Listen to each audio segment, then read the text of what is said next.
seatbelt. So where always is over there? Where? There's a seatbelt, mate. Where? I can't see it. Over on the left, put your arm around. Stretch. Car. Oh, in the back. That's not in the back, it's from the back. Move your chair back a bit. There's a button down on your left. We're filming, look. You look right. You look so dumb. I mean, what are the chances of selling your keyway on the day you need the money really to put towards a new bike? There's a fate in that. And I tried to sell him the Honda instead. Not loads of filming going on at the moment at the garage, but it's nice to see that we're doing things. Me and Gary going up to Luton to look at Gary's potential next bike. GSR 750. There you go. It's a great bike, great choice. Some people will disagree, but great choice. And we haven't invited Rabjab along. You know what I've noticed about Rabjab? He never watches the channel. Is it? So you can say whatever you want about him. He never knows it happens.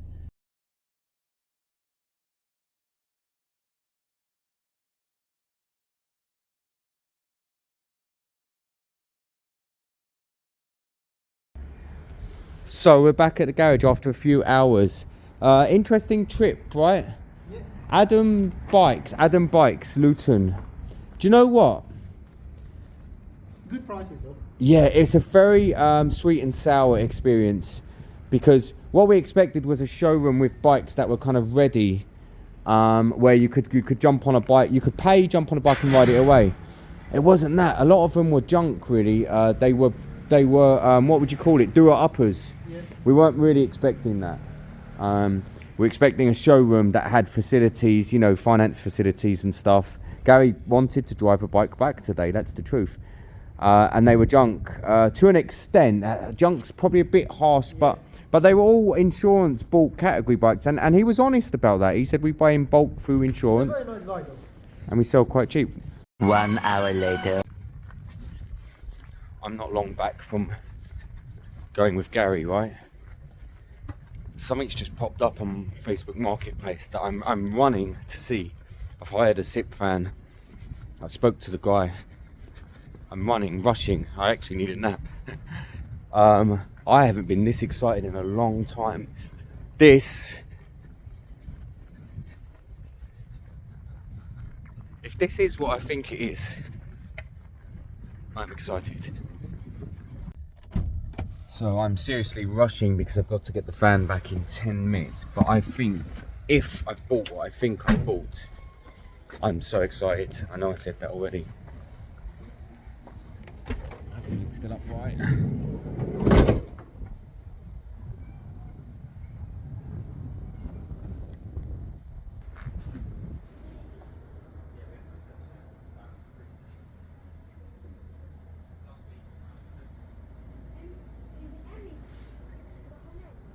This is the first bike I filmed myself building on YouTube some 6 or 7 years ago. It's a Benelli 125. It's in a bit of a state, but it's dark. I've picked it up dark. I have no idea what's there and what's not. I have no idea how anything's held up. It didn't come with keys. It came with some ridiculousness. For now I need to get it out, pull it away, get this fan away, and tomorrow I'll have a good look at it. The next day. Wow, what a few days at the garage, guys. Last Sunday I bought, of course, the Yamaha Custom. They are nice bikes. They're nice bikes. This being the fuel injected one, honestly, this is a lot of bike for the £130 paid. I can't wait to pull this out, which is what I'm going to do now, and press the button. I charged the battery. It seemed to have charged, so it appears to have some battery life. Anything else, I have no idea. The tyres look pretty much new, so it has to have been running at some point. Except the guy said a couple of slightly fake things. Nice guy though. One is that he said the fuel is probably very stale. Now the fuel didn't smell too extremely stale, but I guess it's worth keeping in mind. And secondly, he did kind of gently hint at spark. He said, I don't know if it has spark or not. So yeah, not sure. It's an EFI model, it's a fuel injection model, so the exhaust having its crack down there isn't going to help.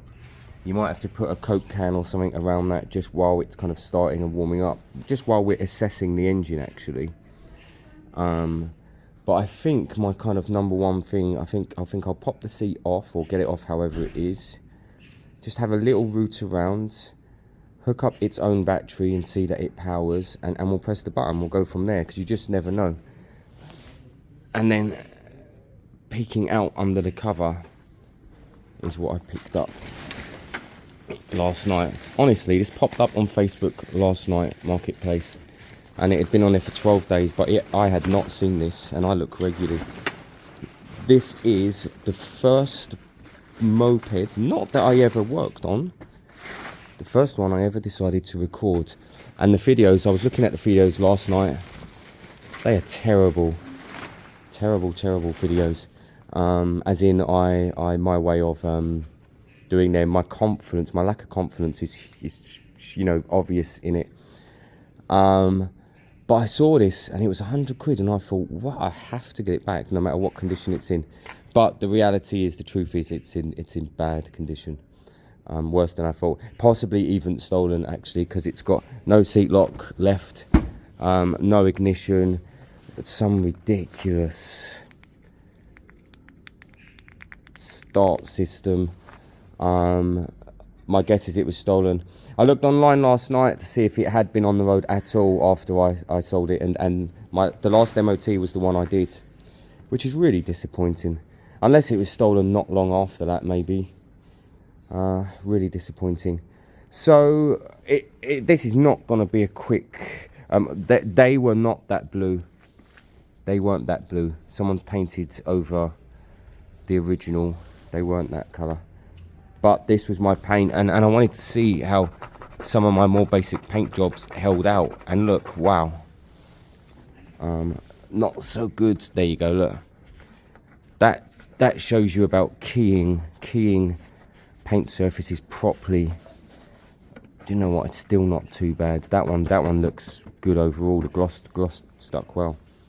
So honestly, I was so excited last night going to find this thing, because this is what sparked off my YouTubing. This is what got me thinking, hang on, I can pick up a camera, I can talk, I do connect with people, and we can do this. So yeah, super excited. But oh, thank God the side panels are here. They're so rare. Airbox. Yeah, good, both side panels. The kick starts there, that's handy. New spark plug, that's worrying. This bike, they talked about the electrics going. Of course the electrics went with that ridiculous ignition system. I've got to admit, I went online last night thinking I'd be able to pick up a barrel easily. It wasn't, you know, it didn't exist. Oh God, look at that. Yeah, it didn't, you know, it wasn't there, it didn't exist. So parts are becoming rarer, but it is one of my favourite mopeds. The engines on these, I don't know what format they are. They might be GY6 actually. So good, so solid. Right, let's get this out. Let's start doing something with it. So this is all genuine, as in I've put the battery in. I have no idea. I haven't even found the key yet, so I really don't know what's happening here. Nothing at all happened. Nothing came up on the lights. I couldn't hear any priming, so I think that's a bad start. But let's turn the key. You never know. All right, I've got the key, of course, organised. Look at the number plate.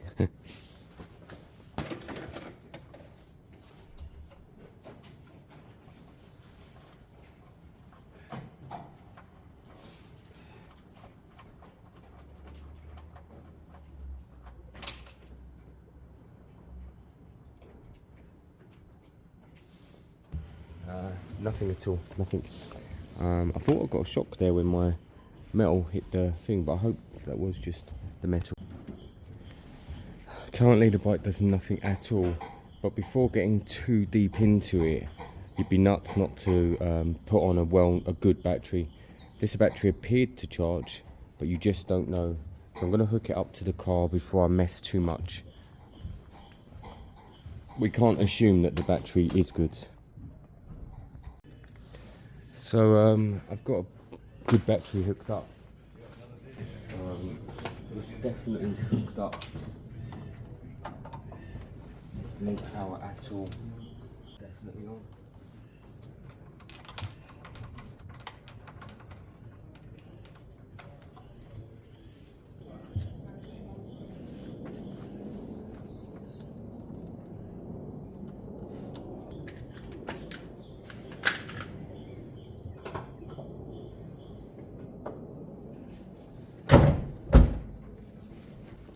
So the next steps you'll be trying here are different fuses, just in case you put in a bad one. The truth is, you'd have something. You'd have a bit of a horn, a bit of an indicator, a bit of a light. You'd have something. That battery does appear to have some charge in it. I can check that with the multimeter. So it's a game now, really. It could be the starter relay killing all the power, but I'm going to start with the fuses first. So I'm going to have a play with it. No point filming it, you're just going to see me prodding wires, and let's see what happens from there. What we can't assume is that the ignition key is all connected up under the tank. You just don't know. Someone could have disconnected it and you could be spending ages down there. So it's definitely tank off next and have a look at the wiring.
So far there's no obvious signs of wiring issues. I think the ignition down to its loom is the next step. Just check that it's all clean and connected. So I've had a look and a clean at all the wiring that comes down from here. Okay, it comes in this tube and it splits everywhere. You've got your regulator down in there, and you've got loads of different smaller wires kicking about down here, including earths. I'll show you. So you've got obviously the actual starter solenoid, and then all of these connections here, which all come from the loom. Otherwise, the rest of the loom is encased, and nothing appears to be out of sorts here. Next step then is straight from ignition down into the back of the light, because you actually get a lot of wires back here, which could include the ignition. See, currently, actually, yeah, the ignition wires go in here. You might even find it's not even clipped up. So let me get in there, and that's next. So we're likely to have issues in here. The actual ignition wire comes through into here, I believe. Yep, it's this one. There you go, it's these blocks here. So they're the first ones I'd look at, make sure they're not corroded. You could then even look at bridging them and basically hot wiring the bike, just in case the actual switch or the connectors up there are bad. But this is the area now we're looking at, and it will be cleaning. Look, there's 3 wires there already not connected. That could be an earthing issue. Where's the other side? It might not be. It could be a diagnosis port. It could be anything else. But it's all stuff now we need to consider.